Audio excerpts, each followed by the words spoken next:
We possess the technology to automate vast swaths of human labor. You can watch industrial robots assemble a chassis in minutes, yet the dominant feature of the modern workforce is a solitary employee sitting in a cubicle, answering emails about emails.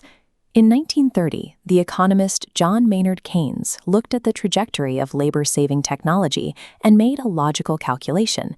He predicted that by the end of the 20th century, productivity gains would be so massive that a 15-hour workweek would become the standard. Keynes was entirely correct about the technology. Productivity multiplied exactly as he projected, but the 15-hour workweek never arrived. Instead of translating technological efficiency into human leisure, the system absorbed that surplus by generating an immense raft of administrative and managerial positions. We invented new ways to keep people at their desks for 40 hours a week. This chart compares polling data from the UK and the Netherlands, tracking a specific metric. Do employees believe their jobs have any reason to exist? 37% of British workers and 40% of Dutch workers report their labor contributes nothing. The late anthropologist David Graeber studied this widespread phenomenon and formalized it. He called it the bullshit job, a form of paid employment so completely devoid of utility that even the employee cannot justify its existence, though they must pretend otherwise to keep their paycheck. Graeber drew up a sharp distinction between a bullshit job and a shit job. A shit job is physically grueling, underpaid, and poorly respected, like cleaning buildings or maintaining infrastructure, but it is entirely essential. A bullshit job is well compensated, highly respected, and completely useless. Apply a simple thought experiment. If every nurse, garbage collector, or mechanic vanished overnight, society would face immediate catastrophe. If every corporate lobbyist, private equity CEO, or telemarketer vanished, the world might actually improve. This proliferation of meaningless labor functions as a foundational pillar of our modern economic and political architecture. To understand why corporations hire people they don't need, we have to look at managerial feudalism. Modern corporate executives behave much like medieval lords. Their internal power, prestige, and compensation are directly tied to the number of underlings they control. Graeber mapped this bloat by breaking useless labor down into 5 specific classifications. First are the flunkies. These are roles that exist solely to make someone else look important. Think of a receptionist hired by a firm that receives 1 phone call a day, placed there simply because a serious executive needs a gatekeeper. Next are the goons.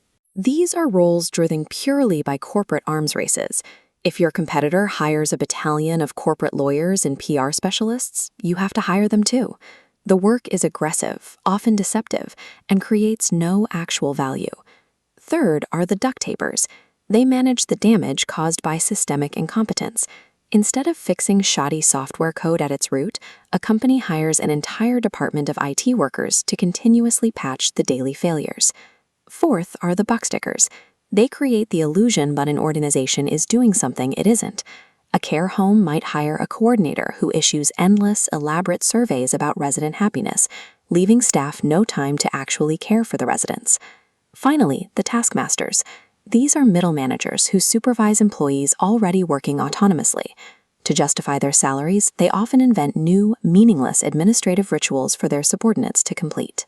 Look at the privatization of German army logistics. Moving a single soldier's desk down a hall used to take 5 steps. Once outsourced to multiple private contractors, that exact same desk move required 2 people driving 6 hours and filling out 15 pages of paperwork, costing the taxpayer €400. The standard economic model insists that private market competition ruthlessly eliminates inefficiency.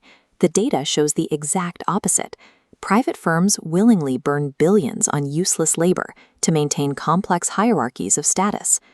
To trace how work decoupled from actual utility, we have to go back to Adam Smith. Smith observed that breaking a task down into highly specialized steps, the division of labor, massively increased the volume of pins a factory could produce. Karl Marx looked at that exact same factory and noted the psychological cost. He identified alienation. A worker manufacturing one tiny piece of a pin thousands of times a day is entirely severed from the final creation. The product no longer belongs to them. It belongs to the owner of the capital. In the late 20th century, that capital began behaving differently. Instead of investing in physical production, factories, and wages, wealth flowed into financial speculation. The 2008 financial crisis illustrated this perfectly. The banking sector generated staggering profits by trading complex derivatives based on subprime mortgages. They were generating price increases without generating a single drop of new labor or physical value. This fictionalization of the economy starved actual manufacturing and infrastructure of investment. Simultaneously, it hyperinflated the ranks of the white-collar administrative and financial sectors needed to manage all this speculative wealth. To understand why these policies were never abandoned, we have to look at the ruling class that implemented them. The political elites of the 1980s and 90s were the university students of the 1960s, a generation that witnessed how a population with secure livelihoods and ample free time could nearly topple governments. The ensuing era of free market reform succeeded politically precisely where it failed economically. By breaking unions and filling the calendar with 40 hours of administrative tasks, it produced a workforce too exhausted and insecure to organize. This is the strategic use of pointless work as a mechanism of political control. If you believe the market naturally rewards those who provide the most utility to society, the distribution of wages presents a severe contradiction. This scatterplot visualizes data compiled by researchers including Lockwood and the UK New Economics Foundation. It maps economic compensation on the x-axis against societal value added or subtracted on the y-axis. Look at the extreme end of the high earners. For every single pound a high-level city banker earns in compensation, they destroy an estimated 7 units of social value through market extraction and risk generation. Now look at the lowest earners. Medical researchers add 9 units of value for every dollar paid. For hospital cleaners, it's 10. For recycling workers, 12. The less you are paid, the more utility you provide. You can see this inverse relationship clearly in the software industry. Highly skilled engineers willingly spend their evenings building and maintaining open source, essential infrastructure for free, operating as a volunteer class. By day, they are paid 6-figure salaries to do useless corporate duct taping.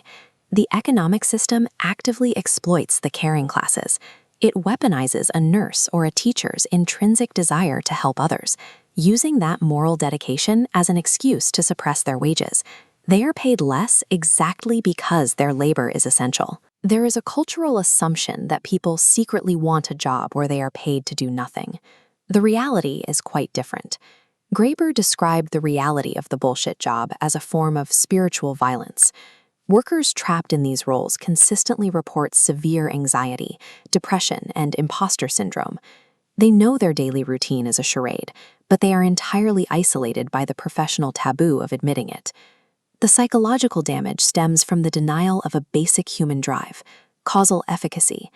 An infant smiles the first time they realize pushing a pencil leaves a mark.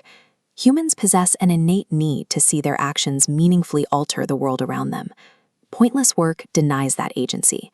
We tolerate this because we are bound by a cult of work, heavily rooted in the Puritan ethic.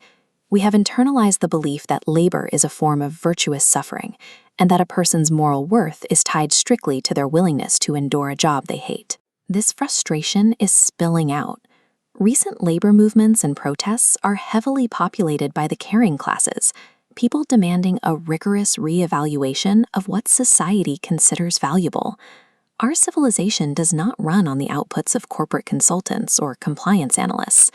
The structural foundation of society rests entirely on the physical, emotional, and logistical labor of the undervalued. Graeber pointed to universal basic income as a systemic antidote. By guaranteeing a baseline of survival independent of employment, UBI breaks the coercive mechanics of the labor market. If survival is secured, the market would be forced to vastly increase wages to attract people to grueling, essential jobs, while the sprawling bureaucracies of meaningless administration would simply run out of willing participants. Resolving this paradox depends on a societal shift that finally severs the link between human dignity and the performance of pointless suffering.